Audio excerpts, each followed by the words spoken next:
हाँ भाई सबको नमस्कार। नहीं सोच रहे होगे फिर से कमीना आ गया, नहीं ऐसा मत सोचो यार। नहीं, सबको देखो, बात ऐसी है ना कि मुझे आना पड़ा, मैं आया नहीं। नहीं, वो गाना था ना, याद आ गया। मैंने पी नहीं है, मुझे पिलाई गई है। हाँ तो भाई देखो, बात कुछ ऐसी है ना कि कल था संडे और परसों था सैटरडे, ये सबको पता है। तो भाई मैं नया क्या बताने आ गया। देख लो, सिंपल सी बात ये है कि सैटरडे और संडे 2 दिन में एग्जामिनेशन थी आईएपीएस, ग्रामीण बैंक, पीओ की, आरआरबी, पीओ की।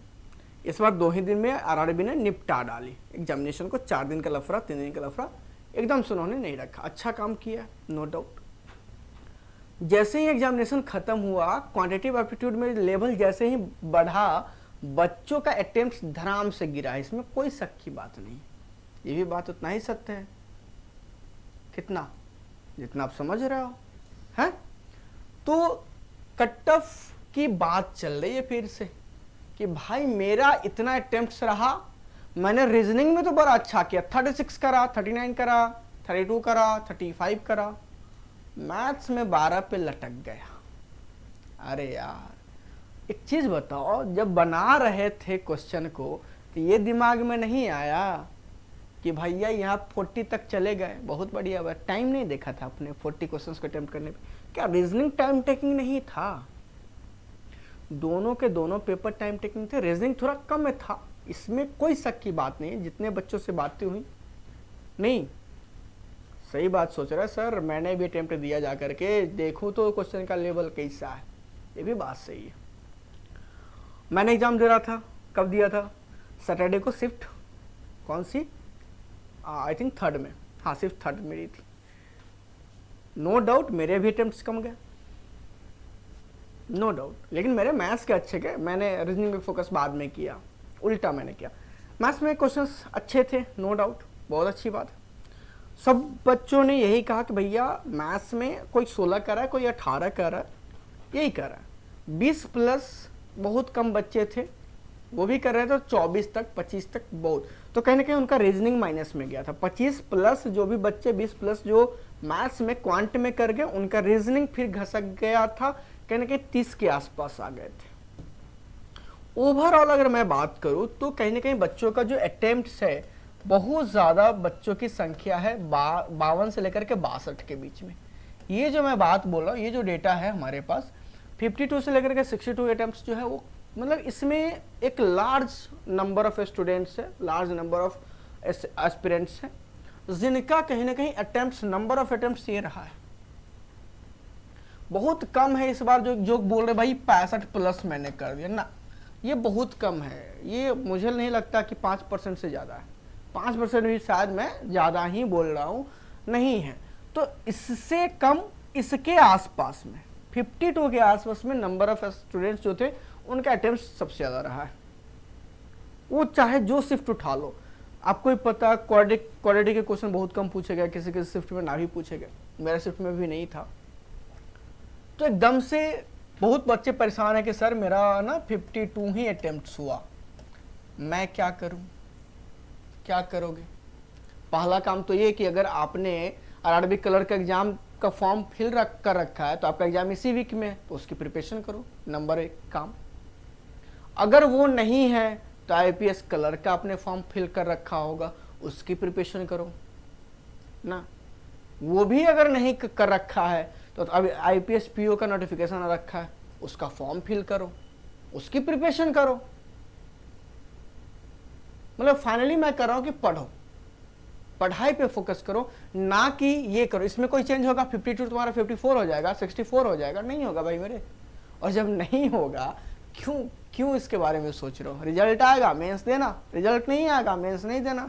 तो 2 काम कर लो, टाइम को डिवाइड करो। अगर आप अगर 8 घंटे पढ़ रहे हो, 8 घंटे से ज़्यादा पढ़ो, मैं तो यही कहूँगा, अगर 8 घंटे पढ़ रहे हो तो ऐसे डिवाइड कर लो कि 3 घंटे या फिर 2.5 घंटे में पढ़ूंगा, किसके लिए? प्रीलिम्स के लिए, आगे जो भी एग्जाम है उसके प्रीलिम्स के लिए नहीं, और बाकी जो 5 आवर्स में पढ़ूंगा वो मेंस के लिए पढ़ूंगा। क्योंकि जिसका भी प्रीलिम्स क्लियर हो जाएगा तो रिजल्ट के बाद थोड़े ना आप मेंस का प्रिपरेशन करना स्टार्ट करोगे भाई मेरे, तब तो फिर वही होगा, फिर नेक्स्ट ईयर का वेट करना पड़ेगा। नॉर्मल सी बात है कि जो बंदा प्रीलिम्स के रिजल्ट के बाद अगर तैयारी अपना स्टार्ट करेगा मेंस के लिए, वो अगले साल का इंतजार करेगा, फिर फॉर्म डालेगा, फिर 850 रुपया देगा आईपीएस को। एक फॉर्म तो डालेगा नहीं बंदा, तो कई सारे फॉर्म्स डालेंगे ना। हाँ, ये तो हो रहा है ना, साइकिल चल रही है ऐसी वाली। तो अभी से लगे रहो मेंस के प्रिपरेशन में, यहाँ पर फोकस ज्यादा रखो अपना, ठीक है। यहाँ पर मेंस वाले पे फोकस ज्यादा रखो, प्रीलिम्स पे अपना 3 घंटा के आसपास समय दो, मेंस पे अपना काम करते रहो। ये ना कि इस पे पड़े रहो कि भाई 52 अटेम्प्ट्स थे, 48 अटेम्प्ट्स थे, ये था वो था। कट ऑफ डाउन होगा, ये भी मैं कह रहा हूं, उतना ही सत्य है जितना कि ये सत्य है कि ये चेंज नहीं होगा। तो कट ऑफ का डाउन होना निश्चित है, इसमें कोई शक की बात नहीं है भाई मेरे। कट ऑफ डाउन होगा पिछले सालों के कंपैरिजन में। इन किस स्टेट का कितना कम होगा ये भी तो प्रेडिक्ट करना थोड़ा मुश्किल है ना। तो इन चीजों के चक्कर में ना पड़िए, अपना प्रिपरेशन करते रहिए। आप अगर, फिर से मैं दोहरा रहा हूं, आप अगर 48 और उससे प्लस करके आए हैं विथ एक्यूरेसी 95% प्लस एक्यूरेसी के साथ, 95% प्लस एक्यूरेसी अगर आपको लगती है कि भाई मेरा जो भी मैंने अटेम्प्ट करा है तो एक्यूरेसी के साथ करा है, तो नॉर्मलाइजेशन होगा, 1-2 नंबर आपके बढ़ेंगे और हो सकता है कि आपका कट ऑफ क्लियर हो जाए। जो बोल रहे हैं ना 60 प्लस किए हैं, 65 प्लस किए हैं, हो सकता है कि स्पीड में कुछ तुक्का मारे हों, कुछ एक्यूरेसी पे काम नहीं कर पाए हों, तो हो सकता है उनका रिजल्ट ना हो, आपका हो जाए। ये ऐसा बार बार देखा गया है कि कम अटेम्प्ट करके एक्यूरेसी के साथ बच्चों ने क्वालिफाई करा है और ज्यादा अटेम्प्ट जिनका एक्यूरेसी नहीं मेंटेन हुआ वो डिस्क्वालीफाई हुए। ये देखा गया है, हर बार की बात है ये।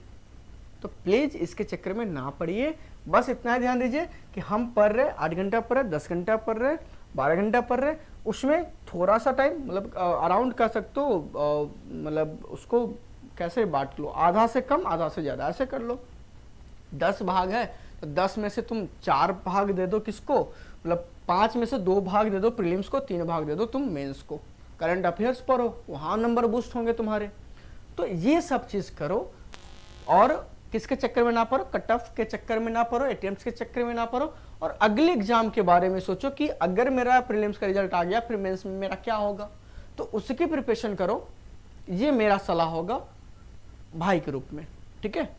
बड़ा भाई छोटा भाई जो भी तुम समझो, लेकिन भाई मेरे यही मैं आपको सलाह दूंगा कि आप जो है कंटिन्यूअसली अपने प्रिपरेशन पे फोकस करें, ना कि इधर उधर की बातों पे फोकस करें, ठीक है। तो हाँ, एक और चीज बतानी है, डीआई की क्लास शुरू हो रही है अपनी, डीआई की basic to high level. Mains में आएंगे ना, मेंस में आए थे तो मेंस का ख्याल रख करके डीआई की क्लास शुरू हो रही है, जो सुबह 10 बजे शुरू हो रही है मंगलवार से।